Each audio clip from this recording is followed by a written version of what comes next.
There we go. Here it is. Hello. It's been so long since we've talked.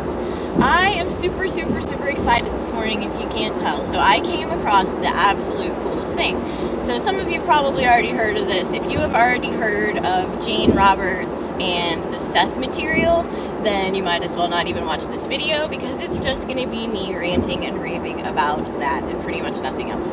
So I just came across this incredible book about a woman who was writing poetry and realized while she was writing poetry that she was able to communicate with or channel a spirit who called himself Seth.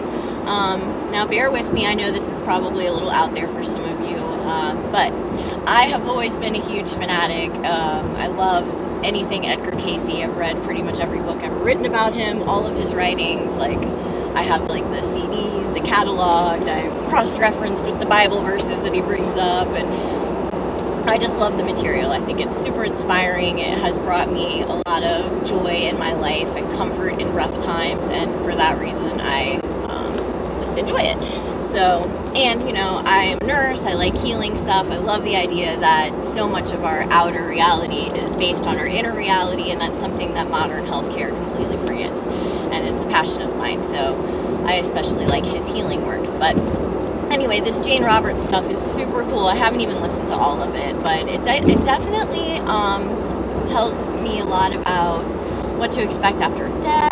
It has some really neat ideas about the law of attraction too. And it's something that you intuitively and inherently know, I think, but it's so cool just to hear it expressed this way, in a way that I can understand and I can apply. And so I just wanted to make a video and tell anybody that is interested in this at all. Obviously, if it's not your thing, if it's too Ouija woo-hoo hippie for you, that's fine. But if you have ever had this feeling that, you know, maybe modern religion doesn't speak to you, and that the ideas of good and evil on this earth don't really work for you, that the law of attraction makes a lot of sense for you, I would definitely suggest checking out this material. It's like life-changing. I've been feeling so energized since I've read it. I've been having really intense, vivid dreams. I've been listening to the audio book, you know, until I fall asleep at night, and I've had these crazy dreams. It's been really neat. It does talk a lot about like dreaming and lucid dreaming, and just brings up so many good points about like the type of soul work that we're supposed to be doing in this lifetime. And it really lifts the idea that you should be, you know, it talks about how many of us, and I know I in particular, carry a lot of guilt for things that we really don't need to, and hate for things. It talks a lot about how, like, if you really hate someone, it only further attaches you to them, and that you'll probably keep like running out that drama until you realize that the hate is your problem and not the person, and you overcome that need to, you know, hate them.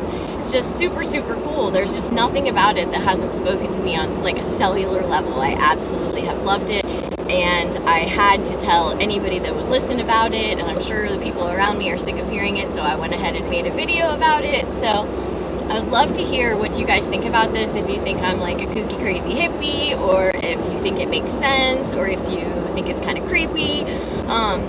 So it also led me down a path of listening to Abram Hicks, which is another a medium named Esther, who channels a guy named Abraham. He does a lot of talking about the law of attraction too, more the law of attraction than anything else. And I guess that is a big point of the Seth Material, is that, you know, we basically are constantly making our own reality, and we have so much more power and control of our circumstances than we realize. And not that things are karmically happening, you know, things are not happening to us, things are happening for us, and we are creating the things that are happening, and there's no reason that we can't have all of the things that we want in this life. And we also have kind of like things to work out, you know, we have dramas to play, people that we're gonna have little, you know, I don't know, whatever, like your family, all the subconscious things that go on between family members and things like that. I don't know, it's just super inspiring, super cool. So I just had to tell you guys what I was into right now. I know I haven't done a video in a while. I definitely need to get back on my health food videos. I've been kind of slacking. This has been the longest freaking winter of my life. I was just thinking this morning, like, I'm finally looking out and seeing all the beautiful trees are blooming, and it's just finally looking like spring outside, and that just makes me so happy. I love the warm weather. So yeah, so I hope everybody's having a beautiful Sunday, or whatever day you happen to watch this video. I love you guys so much. I hope this brings you some inspiration to check out the material that I've been checking out, and I'd love to have a conversation. Leave a comment, like this video, subscribe to my channel. Mwah! Love you guys. Thanks. Bye.